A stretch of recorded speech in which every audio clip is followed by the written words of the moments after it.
안녕하세요. 저는 올해 40살이 된 여자입니다. 얼마 전 저는 결혼식을 올리고 진정한 신혼생활을 즐기고 있는데요. 지금 나이에 많이 늦은 감이 없지 않아 있지만 시댁 사람들도 너무 좋고 남편도 너무 좋아서 결혼을 정말 잘한 것 같아요. 사실 저는 지금 남편을 만나기 전에 다른 사람과 결혼을 할 뻔했는데 아마 그때 결혼을 했으면 정말 지옥에서 사는 기분이었을 것 같아요. 오늘은 제 과거 이야기를 한번 해볼까 합니다. 그때 저는 20대였어요. 그 당시에 저는 꾸미는 것을 너무 좋아해서 귀도 뚫고 염색도 하고 짧은 치마도 입고 몸에 문신도 하면서 살았습니다. 저희 부모님도 개방적이셔서 제가 이렇게 하고 다니는 것에 대해 뭐라고 안 하셨고, 오히려 지금 나이 아니면 늙어서 못하니까 한 살이라도 더 젊을 때 꾸미고 다니라고 하셨죠. 그래서 저는 아무에게 간섭도 받지 않고 자유분방하게 제 모습을 꾸미고 다녔습니다. 귀를 하나 둘씩 뚫고 머리색도 매번 바뀌니까 집안이 보수적인 친구들이 많이 부러워했는데 저는 오히려 어렸을 때에는 모든 집안이 다 저희 집처럼 이런 줄 알았어요. 그런데 커갈수록 친구들은 살을 가리는 옷을 많이 입었고 저는 배꼽도 보이고 짧은 치마도 입으니까 그때부터 차이가 나기 시작한 거죠. 아무튼 제가 이렇게 꾸미면서 스트레스도 풀고 기분이 좋아지니까 너무 행복하더라고요. 이러고 다니니까 남자들도 많이 대시를 했죠. 그치만 저에게 관심 있어 하는 남자들은 정말 다들 양아치 같았어요. 하나같이 바람기 있고 여자라면 다 좋아하는 그런 사람들이었거든요.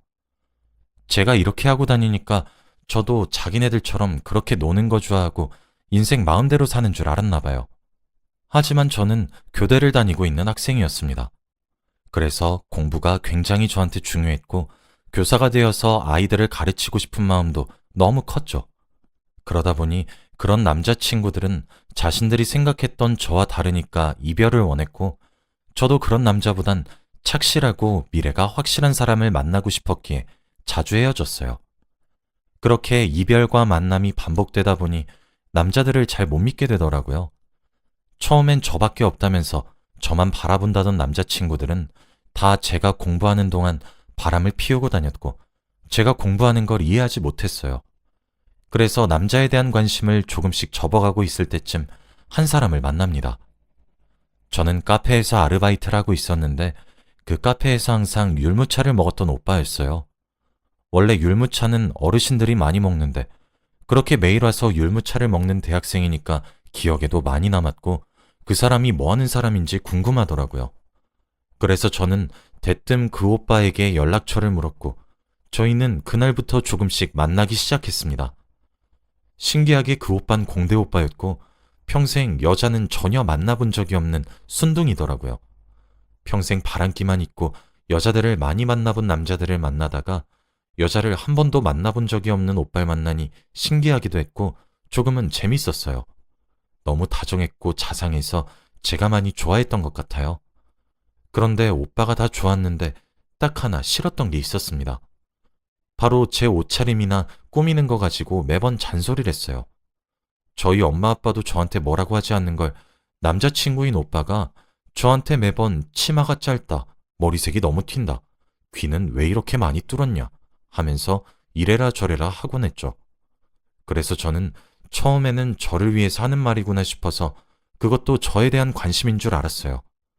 하지만 시간이 지날수록 아예 저를 조선시대 여자처럼 만들어버릴 것 같은 오빠를 보니까 화가 나더라고요. 그래서 저는 반항을 하면서 제가 입고 싶은 대로 입고 다녔습니다. 그때 오빠와 정말 많이 싸웠어요. 그런데 제가 고집을 꺾지 않고 계속 그러고 다니니 오빠도 포기한 것 같고 제가 이러고 다녀도 제가 할 일은 스스로 다 잘하니까 아무 말도 못 하더라고요. 저희는 그렇게 달콤살벌하게 2년을 연애했습니다. 오빠는 공대생의 정석이었어요. 여자에 대해서 아무것도 몰랐고 여자를 만나본 건 제가 처음이래요. 저는 오빠의 그런 모습이 더 귀엽고 좋았던 것 같습니다. 아무튼 저희는 연애를 하면서 대학교 졸업도 했고 오빠는 취업 준비를 하고 있었고 저는 교사가 되기 위한 임용고시를 준비하고 있었죠. 임용고시를 위해 한동안 밖에 나가지도 않은 채로 독서실에 박혀서 공부만 했고 오빠도 나름대로 열심히 취직을 위해 열심히 자격증도 따고 그랬어요. 그렇게 저희는 또래들보다 빠르게 직업을 갖는 데에 성공을 했고, 저는 선생님, 오빠는 회사원이 되었답니다. 오빠가 회사에서 일을 하고 자리를 잡아가면서 저희는 여전히 뜨거운 사랑을 나누었고, 각자 직장에 적응이 되어갈 때 결혼을 하기로 결심했어요. 양가 부모님들은 각자 저희가 얼마나 만났는지 아니까 이미 결혼에 대해 예상은 하신 것 같았죠. 그리고 저희는 20대 후반에 결혼식을 올리기로 했습니다. 정말 빠르고 순식간에 결혼 준비를 했고 이제 결혼식만 올리면 됐어요. 그런데 오빠네 부모님께서 가족끼리 여행을 가자고 하시더라고요. 저희 가족과 오빠네 가족 다 같이 온천 여행을 가자고 했습니다. 솔직히 저는 남들 앞에서 보여주는 게 조금 부끄럽긴 했지만 거절할 수 없었죠. 그래서 저희는 결혼하기 몇 주 전 온 가족이 유명한 온천에 갔습니다. 저희 집안의 여자는 저와 저희 엄마, 그리고 오빠네 어머니, 이렇게 셋밖에 없어요. 그래서 탈의실에 들어가서 왔는데 갑자기 뒤에서 누군가 제 등짝을 짝 하고 때리더라고요. 저희 엄마는 저를 그렇게 때릴 사람이 아니어서 너무 놀란 눈으로 뒤를 보니 오빠네 어머니가 화가 잔뜩 나셔서는 절 째려보고 있었죠.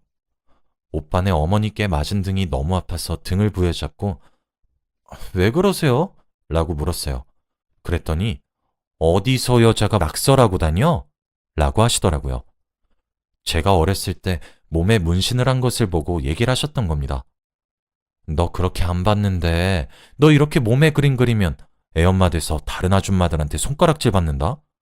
그리고 애가 얼마나 엄마를 부끄럽게 여기겠어? 좀 노는 애인 건 알았지만 그래도 부모님이 귀하게 낳아주신 몸에 그림을 그린 건 좀 아니지 않니? 저는 태어나서 처음으로 제 몸에 있는 문신에 대해 잔소리를 들었어요. 저희 엄마도 오빠네 어머니의 말을 듣고 화가 나셔서는 저 사돈, 저희 딸이 문신하는 건 자기 마음이죠. 엄마인 제가 다 허락했는데 말씀이 너무 지나치시네요. 라고 했더니 참나, 사돈, 그래도 이건 아니죠. 사람들이 다 사돈 욕해요. 당장 지우라고 하세요. 라고 하더군요. 너무 억울하고 화가 나서 저도 모르게 옷을 주섬주섬 챙겨 입고 온천을 나왔습니다. 저희 엄마도 옷을 챙겨 입고 저를 뒤따라 나왔고 저희 가족은 다 같이 차를 타고 집으로 돌아갔어요. 집으로 돌아가는 내내 이해가 되지 않았습니다. 문신을 하면 안 된다는 말은 처음 들어봤거든요. 저희 엄마와 아빠도 사돈은 대체 왜 그러냐면서 이해가 되지 않는 듯 보였죠. 그리고 저는 며칠 뒤 오빠를 만났습니다. 오빠는 집에서 나와 자취를 하고 있었는데 오빠네 집으로 가서 이야기를 나누었어요. 아니, 우리 집안이 원래 보수적이잖아. 나도 너 처음 만났을 때 문신 보고 뭐라 했던 거 기억나지? 우리 엄마가 원래 좀 그래. 그때 갑자기 오빠네 전화로 어머니가 전화가 오시더라고요. 오빠는 받을까 말까 제 눈치를 보면서 고민하고 있었고 저는 오빠에게 제가 없는 척을 하고 전화를 받으라고 했습니다. 오빠는 알겠다고 한 뒤 전화를 받자마자 수화기 너머로 어머니의 목소리가 엄청 크게 들렸어요. 아들, 어떻게 그런 애를 만날 수 있니? 너 내가 그렇게 가르쳤어? 엄마가 어릴 때부터 강조했잖아. 여잔 자고로 조심해야 한다고. 교사라고 하길래 드렸더니 몸에 낙서나 하고. 혹시 걔 너 만나기 전에 뭐라고 다녔는지 의심해봐야 되는 거 아니야? 아니면 교사도 다 거짓말 아니니? 너 잘 알고 결혼해.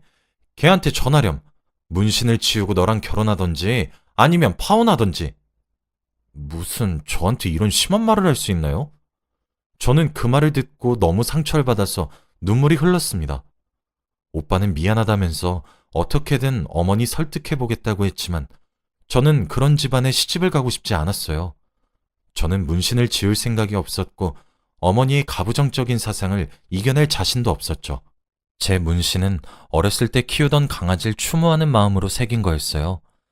너무 좋아했고 제가 힘들 때, 외로울 때 누구보다 친하게 지낸 강아지였는데 나이가 너무 많이 들어서 무지개 다리를 건너고 말았거든요. 제 친구들보다 저희 강아지와 있던 시간이 더 많았고 외동인 저는 저희 강아지가 제 동생과 다름없었어요. 그런데 제 강아지의 문신을 보고 아무것도 모르시면서 낙서라고 지우라고만 하시는 어머니가 너무 미웠습니다. 그래서 어머니와 제대로 된 이야기를 해보자고 결심했죠. 하고 싶은 말들을 정리한 뒤 어머니 집에 찾아갔어요. 역시나 저를 반겨주시지 않으셨고 제가 가서 식탁에 앉을 동안 눈 한번 마주치지 않더군요.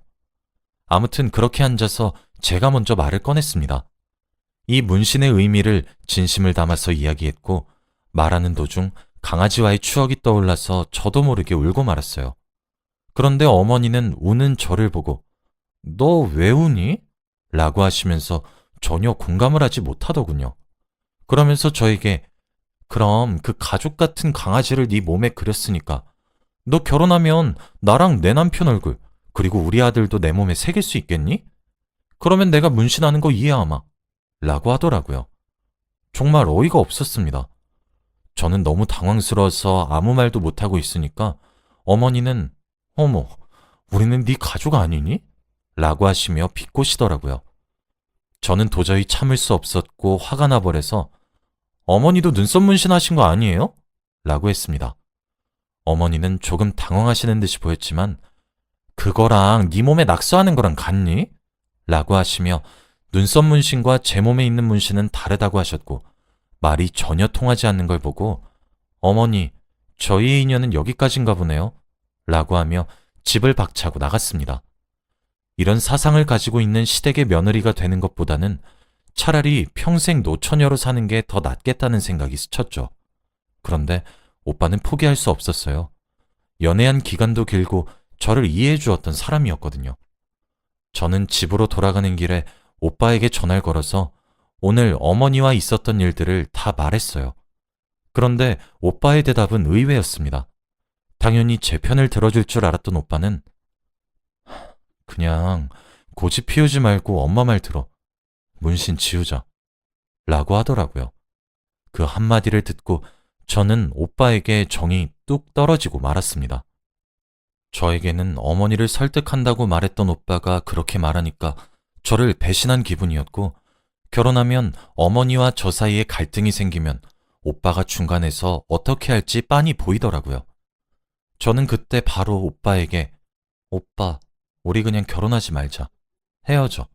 라고 하고 오빠에 관련된 모든 것을 지웠습니다.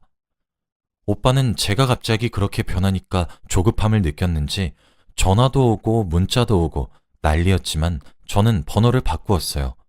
그렇게 저의 새 삶이 시작되었습니다. 저희 부모님도 그런 집안에 시집 안 간 거 잘했다면서 그냥 결혼하지 말라고 했어요. 저도 그 말에 공감했고 평생 결혼 안 하고 혼자 즐길 거 다 즐기면서 살 거라고 다짐했죠.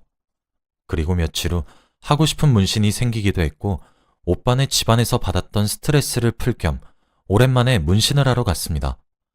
제가 제일 좋아하는 문구를 영어로 번역해서 몸에 새기고 싶었거든요. 문신을 할 때마다 가는 곳으로 가서 문신을 받았습니다. 문신을 하는데 기본 몇 시간이 걸려서 타투이스트랑 같이 수다를 떠는데 그분은 남자였어요. 제가 지금까지 문신 때문에 겪었던 오빠네 부모님과의 갈등을 이야기하면서 속 시원하게 이야기를 하고 있었죠. 문신을 새기는 것을 직업으로 하고 계시는 분이라서 그런지 제 편에 서서 열심히 말을 들어주시고 공감을 해주시더라고요. 정말 너무 위로가 되었습니다. 그래서 저희는 그날 시간이 어떻게 흘러간지 잘 모르겠어요. 금방 몇 시간이 지났고 결과물도 너무 마음에 들었습니다. 저는 계산을 하기 위해 카운터로 갔는데 그분께서 명함을 주시며 혹시 더 화풀이 하실 거 있으면 연락 주세요. 라고 하더라고요. 저는 그 명함을 받고 집으로 오는데 왠지 모르게 대화가 잘 통했던 그 사람과 다시 이야기를 하고 싶다는 생각이 들더라고요. 그래서 저도 모르게 새벽에 연락을 먼저 했던 것 같아요. 역시나 저희의 대화는 그만둘 생각이 없었고 전화까지 하면서 이야기라니 해가 뜨더라고요. 정말 태어나서 이렇게 말이 잘 통한 사람은 처음 만나봤어요. 수다를 떨면서 밤을 샌 게 정말 오랜만이었습니다.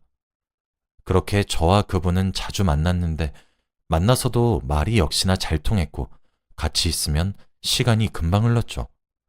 저희는 별로 데이트를 하지도 않았는데 카페에 앉아서 음료를 하나 시키고 이야기만 해도 벌써 밤이 되었고 각자 집으로 가야 할 시간이 되었죠. 그렇게 한 몇 달을 반복하니까 이런 사람 어디에서도 못 만날 것 같은 거예요. 저와 가치관도 비슷하고 생각하는 게 어쩜 그렇게 똑같은지. 정말 운명의 상대를 만난 기분이었습니다. 저희는 자연스럽게 연애를 한 것 같아요. 연애를 오랜 기간 하지 않았는데 서로에 대한 믿음이 있고 확신이 있으니까 결혼도 자연스럽게 흘러갔죠. 하지만 저는 혹시나 과거의 일처럼 시댁 사람들이 저를 좋아하지 않으면 어쩔까 싶어서 고민이 많이 되었어요. 그런데 그분의 부모님은 저희 부모님보다 개방적이셨어요. 외국에서 오신 분들이라서 그런지 생각이 너무 젊으셨고 저를 친구처럼 대해주셨죠. 제가 몸에 문신을 하고 염색을 하고 짧은 옷을 입고 다녀도 마냥 예쁘다고 해주셨고 그걸로도 모자라 저에게 머리색을 추천해 주시기도 하고 그랬죠. 저는 이런 것이 바로 제가 원하던 결혼 생활이라는 게 느껴져서 고민할 이유도 없이 바로 결혼식을 올렸습니다. 저희 부모님도 원래 개방적이신데 사돈을 보시고 더 많이 배우세요. 저렇게 쿨한 어른이 되고 싶다면서요. 지금 생각해보면 정말 결혼을 잘한 것 같습니다. 당연히 시집살이도 없어요. 시부모님은 제 몸에 새긴 문신도 좋아하시고 제가 염색을 하는 것도 좋아하시고 귀를 뚫는 것도 좋아하세요. 그리고 얼마 전 저는 시부모님과 저희 부모님, 그리고 남편, 저 이렇게 6명이서 커플 문신을 했어요. 다 같이 손목에 똑같은 문신을 하니 정말 예쁘고 기분이 좋더라고요. 제가 시댁 사람들과 커플 문신을 할 거란 생각은 한 번도 한 적이 없는데 이런 일이 제게 생기니까 너무 기뻤습니다. 저는 저희 모두의 손목이 나오는 사진을 찍은 뒤 SNS에 울 멋쟁이 부모님들이라고 올렸어요. 매일같이 제 계정을 들어와서 좋아요를 다는 전 남편은 분명히 봤겠죠. 지금은 정말 제가 원하는 결혼 생활을 하고 있습니다. 나이가 있어서 아이는 갖지 못하는데 그것도 전혀 강요하지 않으세요.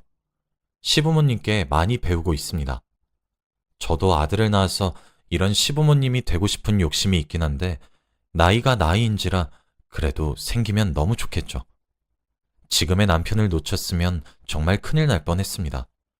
저희 부부는 잘 싸우지도 않고 친구 같은 부부예요.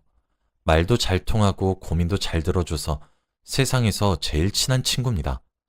저희 남편과 노는 게 제일 재밌어요. 여러분들도 제 이야기를 들으시고 조금 생각이 바뀌셨으면 좋겠어요. 꼭 결혼은 자신과 마음이 잘 맞는 사람이랑 하세요. 제 이야기는 여기까지입니다. 들어주셔서 감사합니다.